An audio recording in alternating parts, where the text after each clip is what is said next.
Chapter 5, Processor Fundamentals. Learning objectives. By the end of this chapter, you should be able to show understanding of the basic von Neumann model and the stored program concept.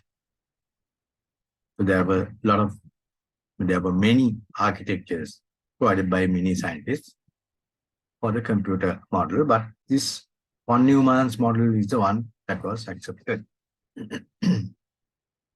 Show understanding of the purpose and role of registers. Registers are tiny memory areas inside the CPU, including the difference between general purpose and special purpose registers. So there are two types, we will learn those. Show understanding of the purpose and roles of the arithmetic and logic unit, ALU, important unit, or from the CU, control unit. That's the most important part, CU. Then working along with that is the ALU for arithmetic and logic operation. System clock. System clock is the one that has the speed of the computer. It controls the speed. According to the system clock, only all instructions will take place. And immediate access to memory part of it. Immediate access to immediately the CPU can access that. Show understanding of how data are transferred between various components of the computer system using the address bus, data bus, and control bus. So just like buses transport passengers, here you have buses transporting control, data, and addresses, memory addresses, control signals, as well as data. And they are called like that: data bus, control bus, and address bus. Show understanding of how factors contribute to the performance of the computer system. What are the factors and how they affect the performance? How you can improve the performance? Those things. Understand how different ports provide connection to peripheral devices. Ports, connection to peripheral devices. Example, USB port. Describe the stages of the fetch execute cycle, how a program instruction is being executed. Show understanding of the purpose of interrupts. There are interrupts to a program and how the CPU will handle them. The von Neumann model of a computer system. So this is the name, John von Neumann, German. First, to describe the basic principles of a computer system and its architecture. So it has the CPU, then the CPU has a direct access to memory. Memory contains a program. That means the stored program concept, that is the main item of this stored program. So the memory has a program and the data required by the program. A program will require data, right? If A equals B plus C, must have the data for that to total up and put it to A. Then stored program, it has individual instructions. One by one will be carried out. CPU executes instructions in order, also in order. Will not jump out of sequence. Then the CPU, the architecture is this simplified diagram of CPU with minimum number of components needed. A schematic diagram of the architecture of a simple CPU. So let's start with the control unit. It's here. Then the arithmetic and logic unit, the ALU. Then what? The registers. So we have two. Really, there are 4 components of the CPU. This is 1 control unit. This is 2. Then the third one is registers. Fourth one is, it's not shown here, the clock, internal clock. We'll learn about it later, a little later. Then these are the registers. There are 4 small registers mentioned by name. And there's a big box here containing other registers. So what are these registers? PC is a program counter. Only in this chapter, PC is known as program counter and not personal computer. Everywhere else, PC is personal computer. And MAR, memory address register. PC is also register, program counter is also register. This is a register, another register named memory address register. This will have the instruction where the address of the next instruction.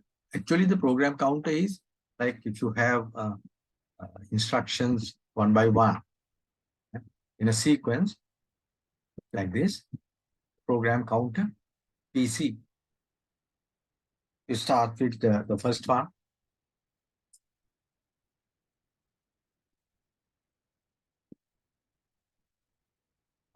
This is like a pointer. Program counter points to 1.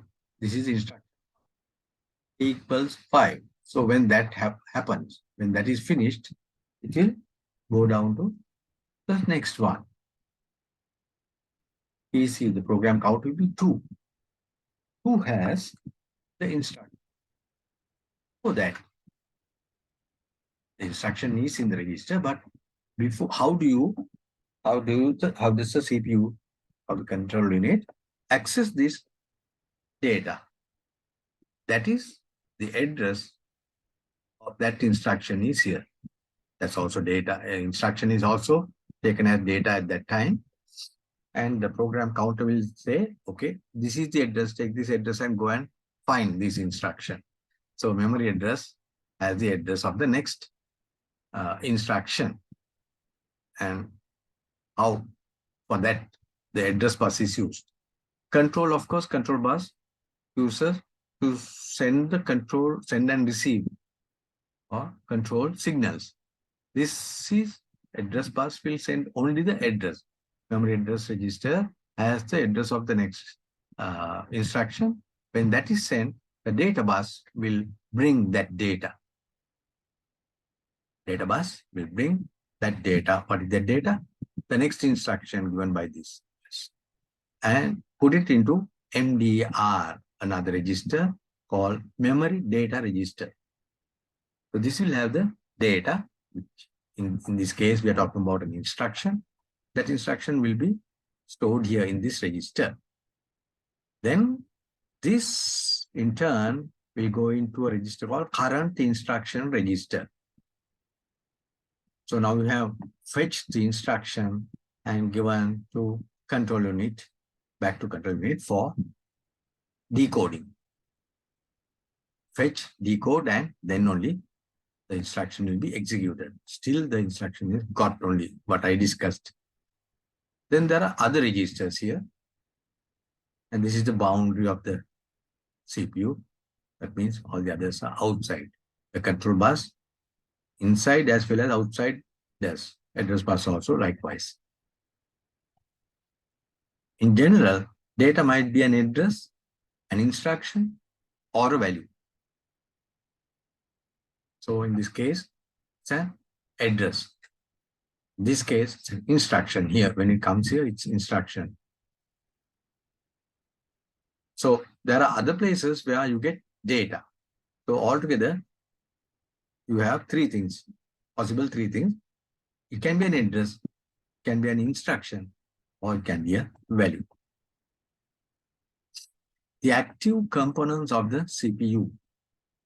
ALU is the arithmetic and logic processing. It's like the calculator of the computer. So CU, the control unit.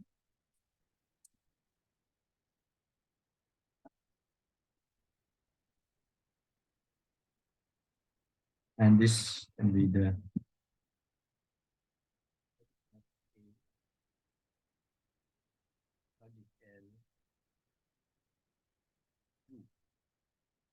what it does is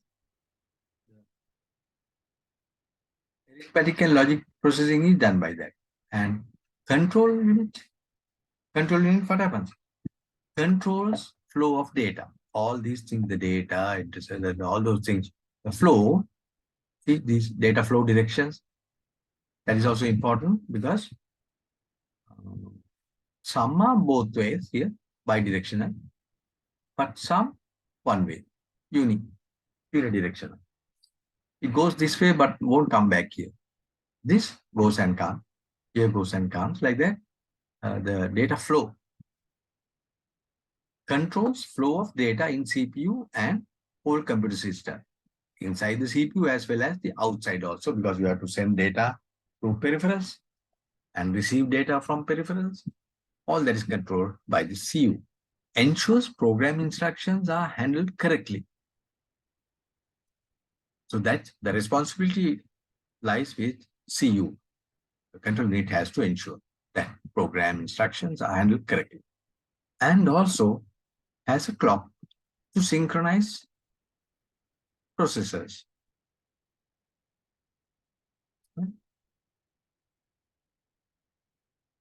Right. So this internal, the clock has two types. One is the internal clock that controls cycles of activity in CPU, inside the CPU. System clock controls activities outside CPU. All right. So two different clocks. And what is the clock speed? The frequency of the internal clock cycle. Frequency of the internal clock cycle. This is, see, internal clock controls the cycles of activity within the processor. System clock controls the cycles of activity outside the processor. We will learn later, but I'm going to tell you now. What is the speed? The speed of the computer. In your computer, is it 3 gigahertz? Something, somewhere there, no? Speed. So the speed is given per second.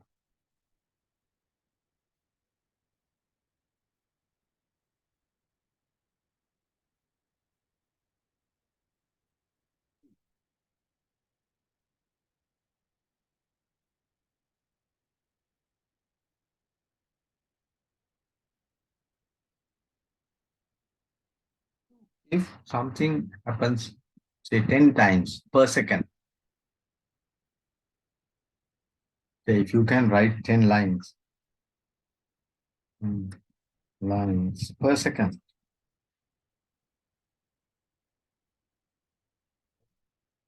speed, your speed is 10 what?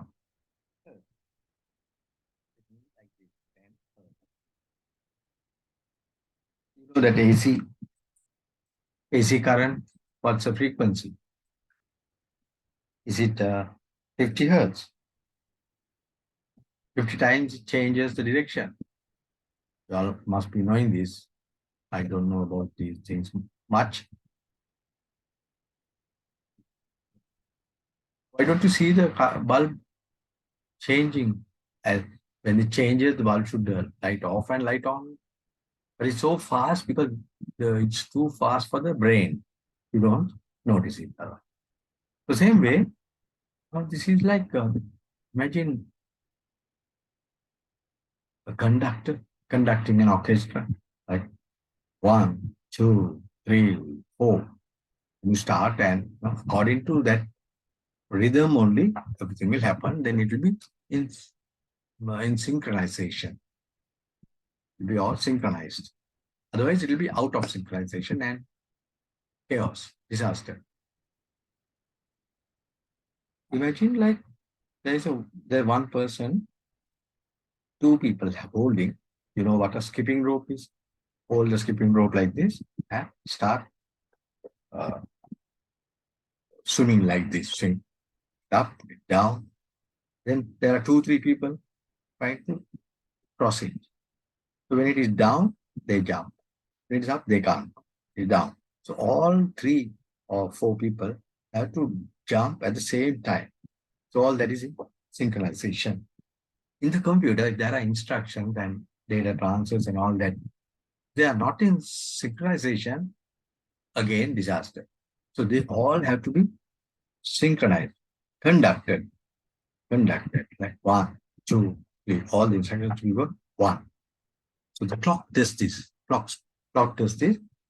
Every tick, the instructions go. Second tick, the other instructions.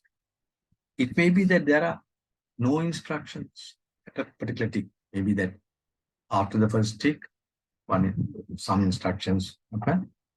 After that, second tick, nothing. Third tick, nothing. Maybe the fifth tick, only the next tick instruction come.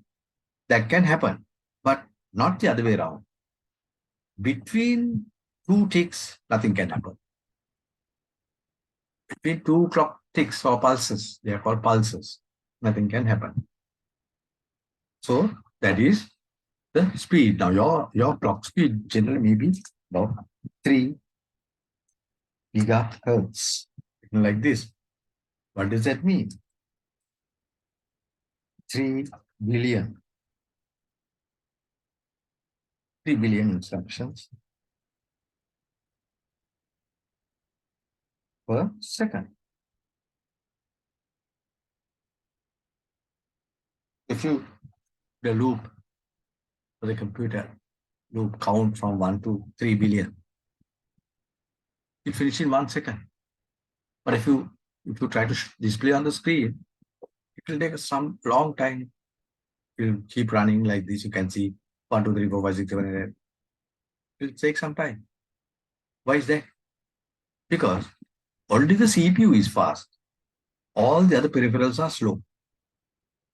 Much slower than the CPU. Okay? So, clock speed. So, frequency of the internal clock cycle, that is the function of the clock cycle, or to synchronize or coordinate all the action. Then we come to registers. Registers. That's a fourth component.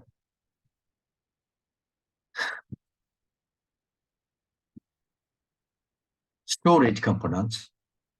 Registers are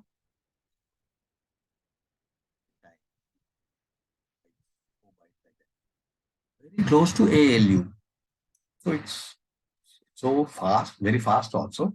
They are very fast, and because of that, it's close to the ALUs, because ALU does the calculations. It gets some data, ALU, calculate, and puts back. For that to happen quickly, the registers are close to the ALU. Very short access time, which means the speed is high. Very quickly. The access takes place very quickly. So that's high speed. Then typical sizes are either 16 bits, 32, or 64 bits. Either general purpose or special purpose. So there are two types register. If only one general purpose register, there's only one general purpose register in some condition, it's called the accumulator. Now question, you might get the exam, you get these kind of question. And if there's only one general purpose register, then it's the accumulator. You don't have to tell. The question will not tell, but you must know that it's the accumulator. It stores a single value at a given time to be used by ALU. The register will store a single value at a given time to be used by ALU. ALU can store different value in accumulator after execution. So after the execution, ALU will get some other figure. You take A's value here and then double it, multiply by 2, and then different. It will, the ALU can store a different value in accumulator after execution. So in the accumulator, A was there, the A's value is there, taken, doubled it, and put back on the into the ALU, into the accumulator. ACC, it's called ACC also for short, accumulator. A register, general purpose register. So accumulator, definition, a general purpose register that stores a value before and after the execution of an instruction by the ALU. Here's that the diagram from there. Accumulator plus special purpose register. That is this. Right? The special purpose registers are in that box we saw earlier.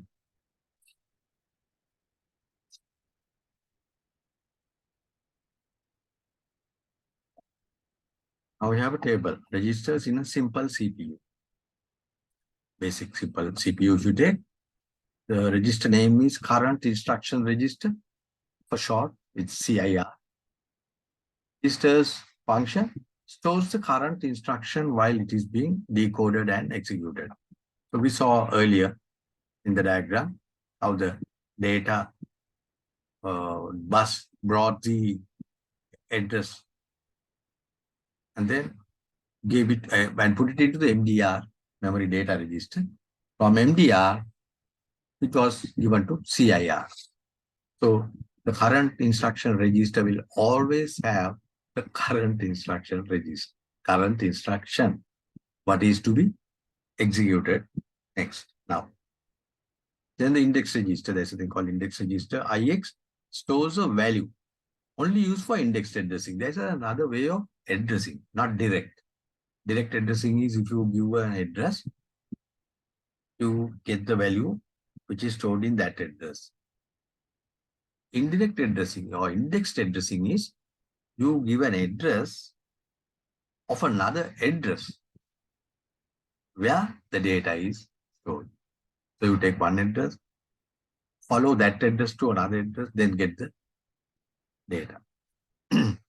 Memory address register, MAR, stores the address of a memory location or an IO component which is about to have a value read from or written to. Either take from that or put to it. Memory data register or memory buffer register, MDR, stores data that has just been read from memory or is just about to be written to memory.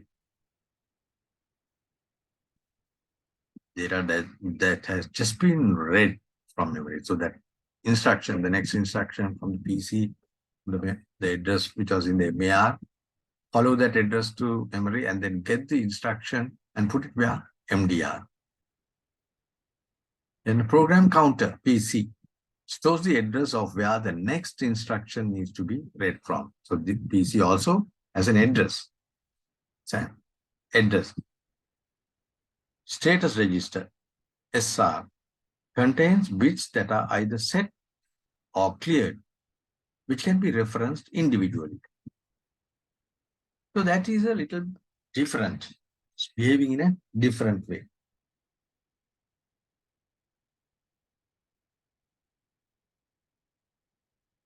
Let's take this as an example.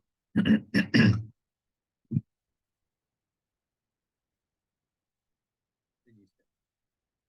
is the register and the bit values are this.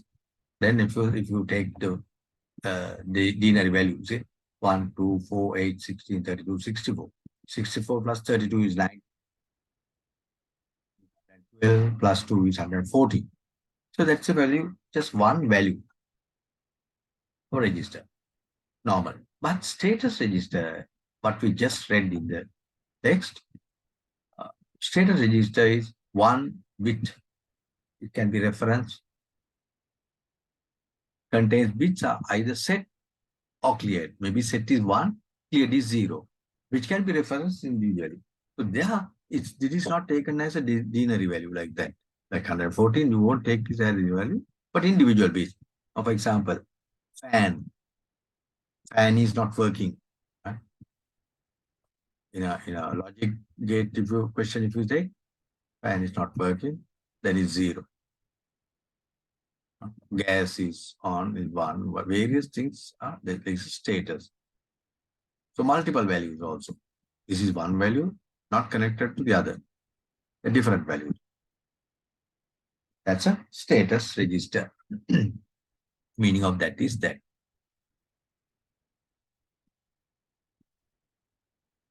Then MDR must act as a buffer because data transfer speed inside CPU is greater than outside CPU. Imagine there are two vehicles. Have you heard of the buffer? A vehicle has a buffer in front and behind. It's also called bumper, right? A bumper. There's a buffer which, because of the difference in speeds, if a vehicle coming faster than the first one and then hits from behind, to minimize the damage, there's a buffer. It's like a cushioning thing. So then we have heard of buffer stocks. Buffer maybe rice, paddy, or some stationery. Let's say A4 paper. You keep two packets aside, call it the buffer stock. You don't use it. You have the current stock, but you are using it's there. You use it, use it, use it. Don't use that buffer stock. Keep it aside. Once you finish all the paper, current one, you order. But there'll be a time where there is no stocks in the market also. Some shortage, paper shortage. Then what happens? Can't buy. The work has to go on. Then you use this buffer stock. Same way, with a computer, there are two speeds. One is inside the CPU, the other one is outside. Then you have to have a buffer. Otherwise, data will be lost. So MDR acts as a buffer. Because the data transfer speed inside is faster than outside.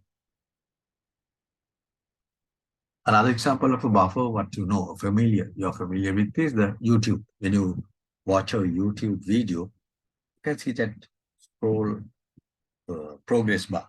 The progress bar red playing moves slowly. Then ahead of that, you have a gray colored thing moving. That is what is come faster than the playing speed has come and then kept in the buffer, in the memory. So buffer is a part of memory, temporary memory area. Temporary memory area. So MDR also acts as a buffer. Then CIR, current instruction register. That of course is easy. We discussed about it. It will contain the current instruction. Then IX is an index register. Index register. So that will have an address of another address. PC is a program counter. In this chapter only, it's called program counter. Special purpose register contains a single value. We discussed this a little while ago. But the status register has different values. Each bit is used as a flag. 1 equals condition detected. Example, carry flag, negative flag, overflow flag. I hope you recall this, comes to your mind about the carry flag, not flag. We didn't use a flag at that time when we were doing binary additions. There was a carry, the sum and carry, and then the negative values, and also the overflow. I don't think you have forgotten that overflow. And so these can be set with this one. There is a carry, then you put now when we do manually, we write 1 plus 1 is 1, 0. You put the 0 there and then put carry 1 for the next to the next column. That you can have this bit as 1. Set to 1, which means that also has to be taken into account when you do the complete the addition. Now it's the system bus. The parallel transmission component with each separate wire carrying a single bit. Right? That is how the parallel transmission component means, like 8, there are 8 wires for 8 bits. Each separate wire carrying a single bit. So if there are 8 wires, then 8 bits will be carried, transmitted in parallel. But of course, serially just 1 at a time. Single wire, 1 bit at a time. So, and also this system bus, which has 3 buses. System bus is the general term. For the 3 buses, what are they? Control bus, address bus, and data bus. They are storage devices, remember. Unlike the register. Registers are storage, but these are just transporting. A schematic diagram of the system bus. So I have colored them for easy reference. The address bus carries an address from MAR to memory controller or IO controller. So where is the MAR? It's here, no? Inside. So, and from which will get the fetch the address? It's address bus. Address bus will fetch the address from this and go to either memory or the input output. One of the two depending on the requirement. MAR to memory controller, that is this memory controller, or IO controller, this. We can go like this red one, either there or here.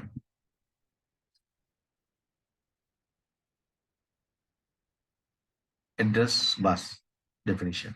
A component that carries an address. This can be the memory controller to identify a location in memory which is to be read from or written to, or it can be the IO system to identify the source or destination of the data. The data bus is the data bus carries data, that is instruction, address, or value. So data bus is here.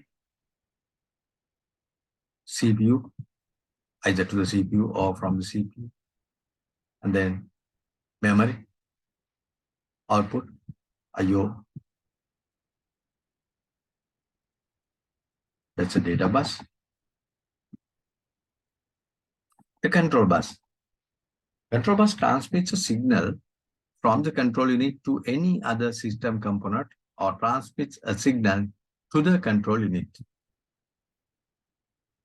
So the control bus has the function of taking from the control unit or sending to the control unit.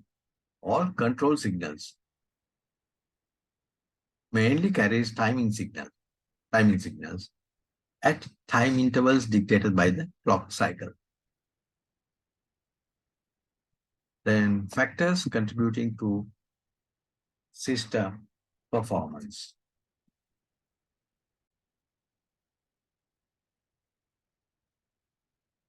So what are the factors contributing to the system performance? How can you make it fast, or what makes it slow? The processor clock speed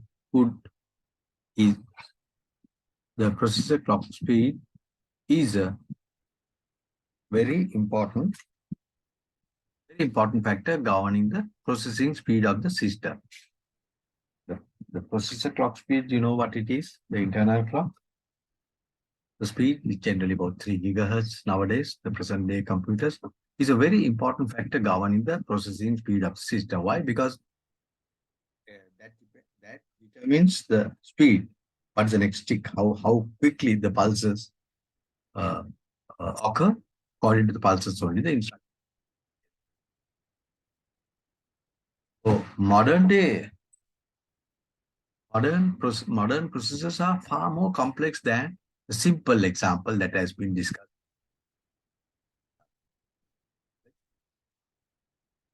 One is the multi-core.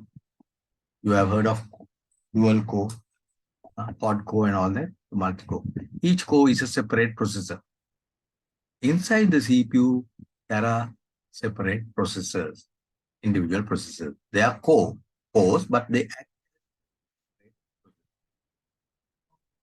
improves with increasing number of cores. Like built-ins, 4-in-1, 2-in-1, like that. And the more cores you have, higher the speed or the better the performance. Cache memory. That's the fastest component of the IAS. What does IAS stand for?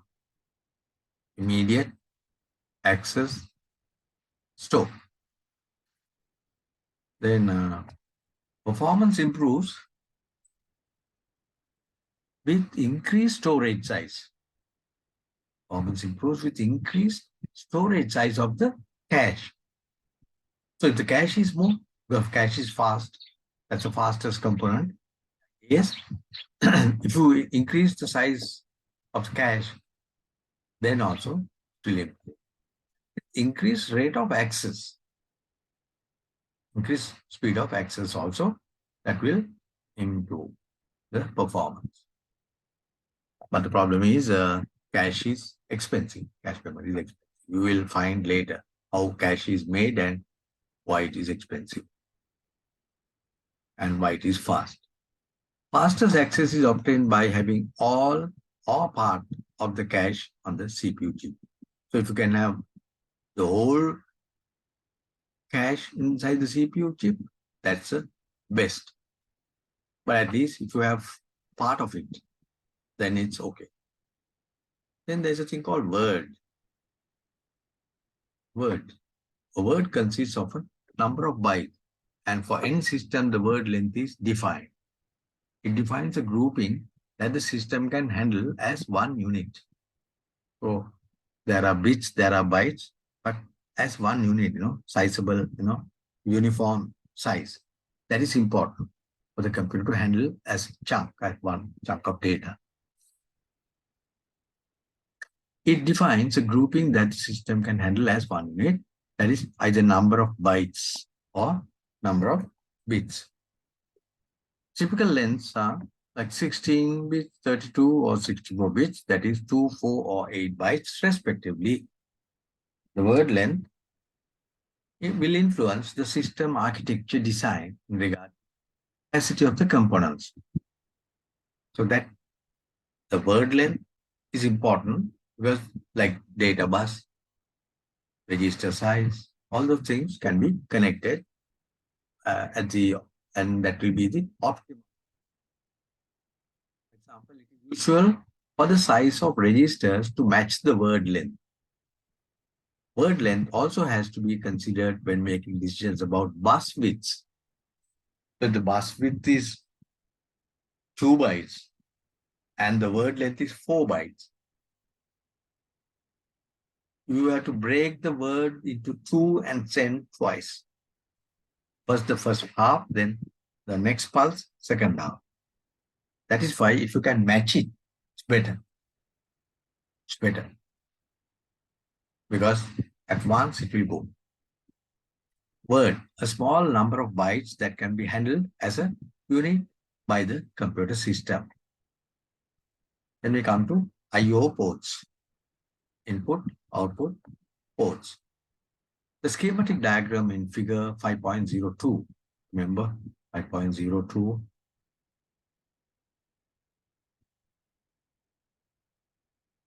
This is 5.02 diagram. Slightly misrepresents the system architecture because it looks as if the CPU, the memory, and the I/O devices have similar access to the data and control buses. So like, no, there is no difference, like same way. That diagram. The reality is different. Each I/O device is connected to an interface called a port. They are not direct. Connect the peripheral to the computer. Each port is connected to the I/O or device controller. So there are controllers also. Input and output, these are the controller. Input output controller, this is memory controller.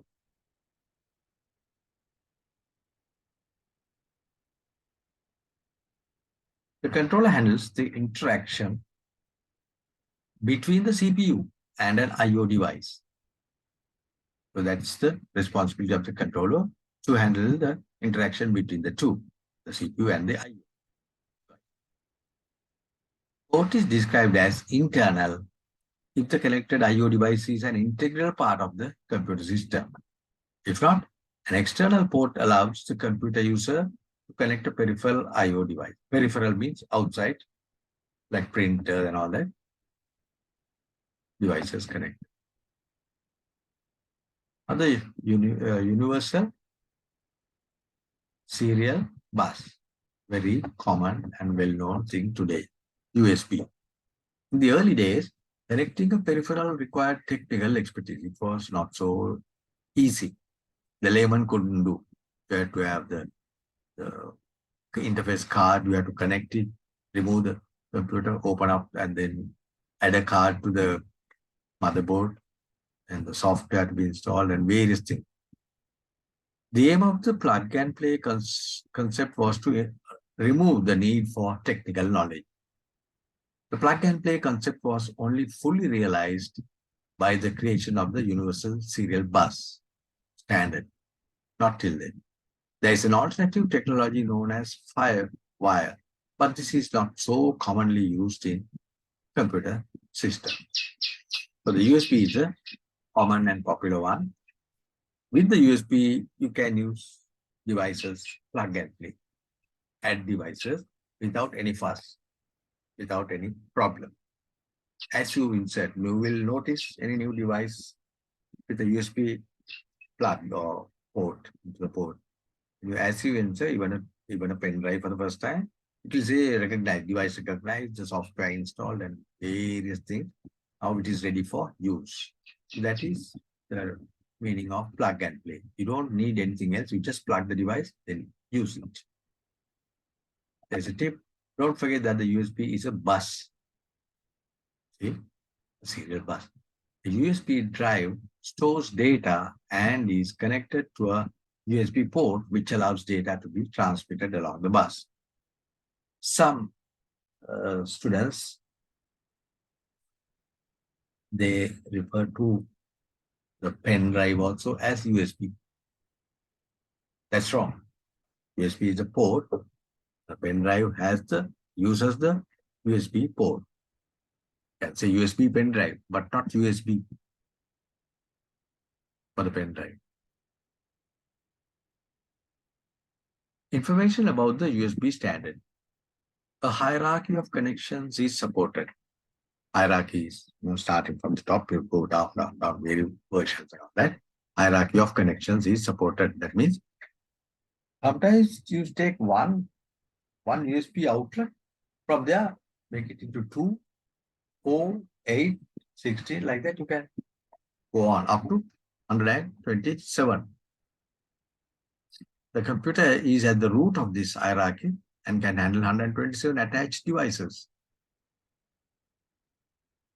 Devices can be attached while the computer is switched on and are automatically configured for use. That's another advantage, because in the olden days, you couldn't connect anything when the computer was on. It would short circuit and many problems, many complications. But now, while the computer is going on, you just fix this, fix that, remove it, nothing happens, no problem. But those days, it was very difficult, very dangerous. And also automatically configured for use. So it will say, now you can use it, ready for use. The standard has evolved with USB 3.2 being the latest version. I don't know whether there is anything later than this, because this was taken from the textbook. It's now a little bit old. So if you come across then something later than this, that's for your knowledge. Specialized multimedia ports. Some peripheral devices require a different port which is specialized for the type of device. So though USB is very popular and common, some devices require a different kind of port because they're specialized. Sometimes there can be a requirement for a second screen to be used. Connection of the second screen can be through a video graphics array, VGA port. That port is called VGA port. The term stands for video graphics array. This provides high resolution screen display. However, if the screen is needed to display a video, the VGA port is not suitable. Why? It does not transmit the audio component. What a pity. A high definition multimedia interface, for short HDMI, All of you must be familiar with HDMI, very common now. HDMI port will provide a connection to a screen and allow the transmission of high quality video, including the audio component. So HDMI, you don't have that audio problem. It has audio also, high quality video plus high quality video and including the audio also. Now we come to the fetch execute cycle. The correct term is fetch, decode and execute cycle. Another stage which is not mentioned in the name. So here's a flow chart for that. Flow chart for the fetch, decode and execute cycle. What happens? You start and then any instruction to execute. Instruction to execute, you check, and then if it is yes, if it is no, then you just check this, ask this question and wait until the answer yes comes. So if there is an instruction, then fetch next instruction. Fetch next instruction. You saw how the instruction, the address of the instruction was taken from the PC to the MAR, from the MAR address to the data, what was there in the address, that is the data or instruction, transferred to the MDR, and from the MDR was taken to CIR, which is next to ALU and waiting to be executed. So that is the fetch next instruction. Then decode instruction. So the CPU will decode the instruction and execute the instruction. Then at that time, now this is a new thing, and any interrupts to be processed. We were talking about interrupts to the computer. Any interrupts to be processed. No, that means then go back and carry on doing your execution. Fetch, decode and execute. Fetch, decode and execute. And then here it says any interrupts to be processed here. So there's an interrupt, either keyboard interrupt or there are many different ways. From the keyboard, the user can interrupt, or software can do it, or the hardware, like printer out of paper or ink, that is also an interrupt.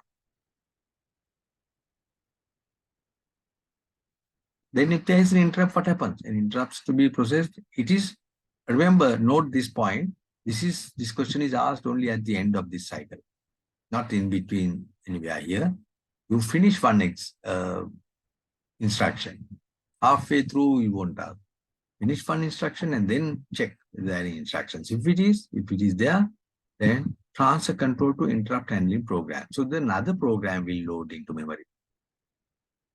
Then that will ask any instruction to execute, that those instructions will take place.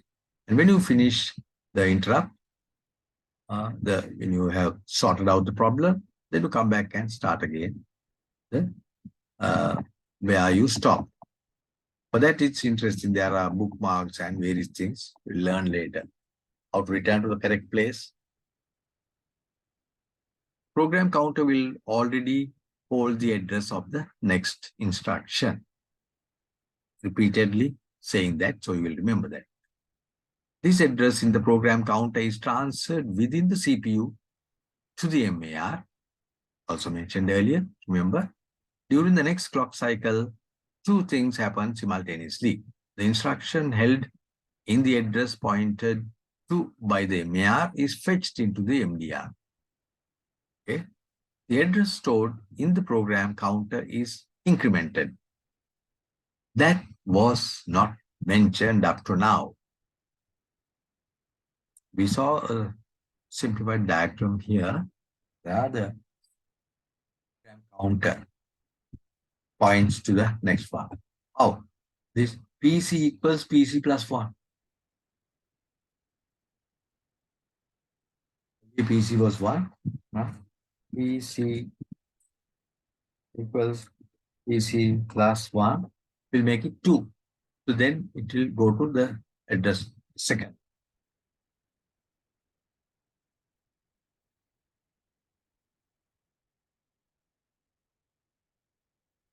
That the address stored in the program counter is incremented. Third one is the instruction stored in the MDR is transferred within the CPU to the CIR are an instruction register. Remember that diagram?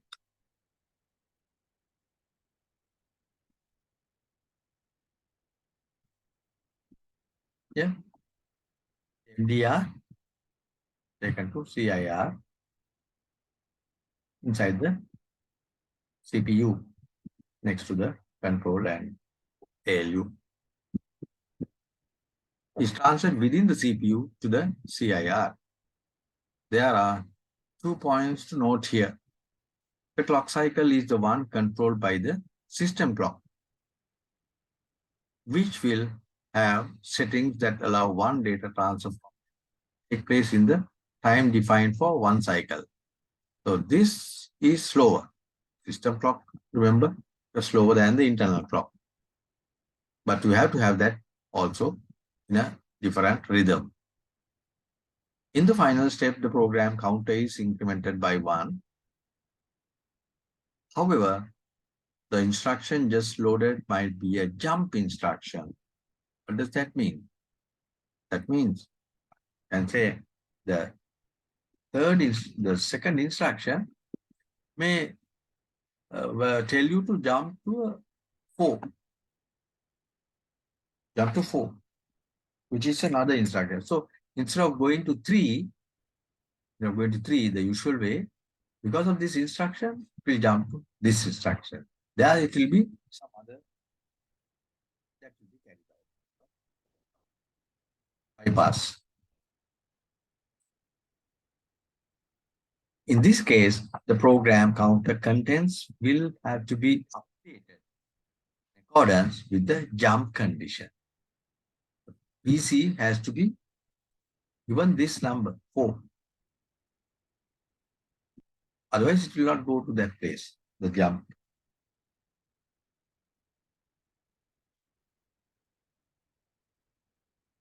This can only happen after the instruction has been decoded.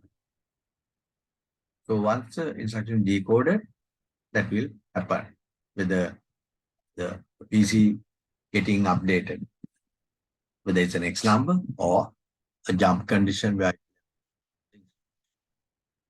depending on the type of instruction, the control unit will send signals to the appropriate components so that the execute stage can begin. Now, finally, ready for action. At this stage, the ALU will be activated if the instruction requires arithmetic or logic processing. So at that time, if the instruction is like A equals A plus B, or if A is greater than 10, that is logical. A equals 10 plus 5 is arithmetic. If A is greater than 10, that is logic. Right? In either case, ALU will be consulted. Then register transfer notation. What we saw in the diagram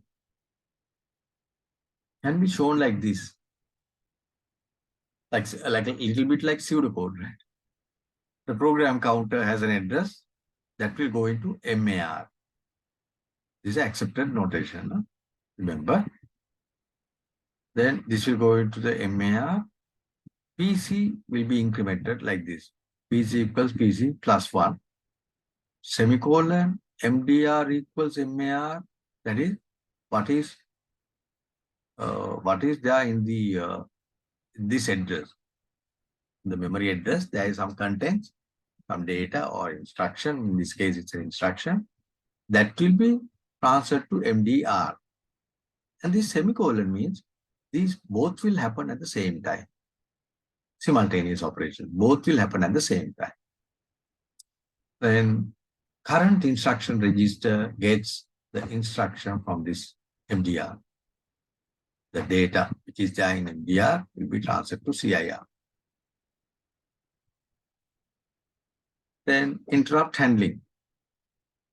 Reasons for an interrupt. Some examples are a fatal error in a program, a hardware fault, can be a hardware fault, fatal error in a program like division by 0 or something like that, runtime error. Hardware fault can be the disk IO error or some kind of thing. Then can be user a need for IO processing to begin. Need for IO processing to begin. So input operation or output operation. That also can be a begin that there can be a user interaction.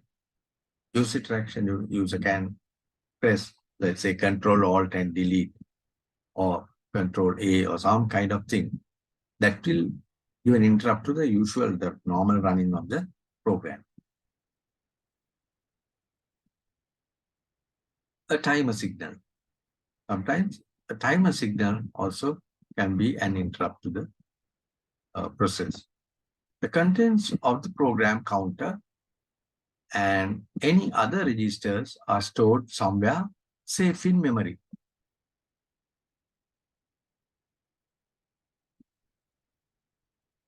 This has come. That's not necessary.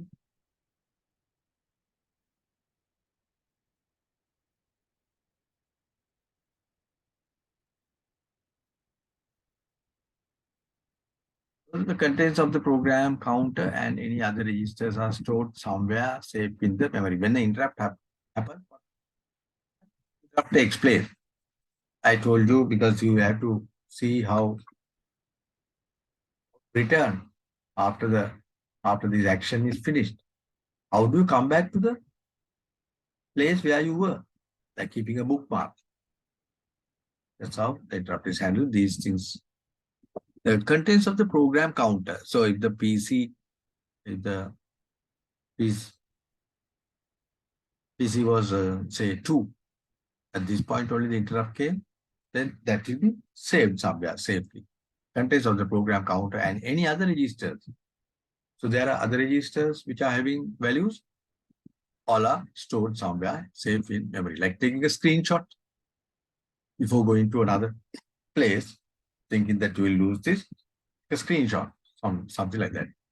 The appropriate interrupt handler or interrupt service routine, ISR, interrupt service routine program is initiated by loading its start address into the program counter. So the start address, now this is one program we have here. Maybe this is one program. Another program will have like C, P equals Q or P equals 100. That instruction will come here, the interrupt handling routine. But not to worry, these are not erased, but it was there because they are stored somewhere. When the ISR program, ISR interrupt service routine, has been executed, there is an immediate check to see if further interrupts need handling. So again, there is a check where in that same diagram you can see when if there is an interrupt, you do the interrupt handling program, ISR, interrupt service routine, that will start. The first instruction will come here, like go on like this. So go this way. Now, not checking for interrupt.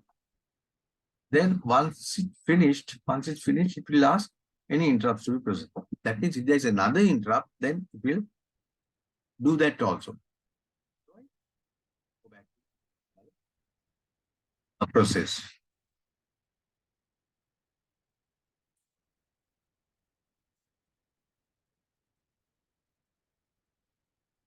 All right, then what happens? Further interrupts are dealt with by repeated execution of the ISR programs.